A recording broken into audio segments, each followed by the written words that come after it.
భోగి పండుగ రోజు అందరూ కూడా సాయంకాలం పూట చిన్నపిల్లలకు భోగి పళ్ళు పోస్తారు. రేగి పళ్ళు, చెరక ముక్కలు, చిల్లర నాణేలు, బంతిపూలు వీటన్నిటిని కలిపి భోగి పళ్ళు పిల్లల తల మీద పోస్తారు. భోగి రోజు భోగి పళ్ళు ఎందుకు పోయాలో మహాభారతం ద్రోణ పర్వంలో ఒక కథ చెప్పారు.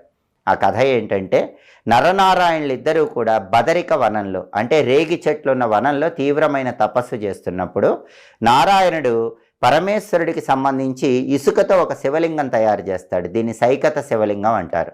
ఆ ఇసుక శివలింగానికి నారాయణుడు అద్భుతంగా పూజ చేస్తే పరమేశ్వరుడు ప్రత్యక్షమై నన్ను కూడా జయించే శక్తి నీకు అనుగ్రహిస్తున్నానని నారాయణుడితో పలుకుతాడు.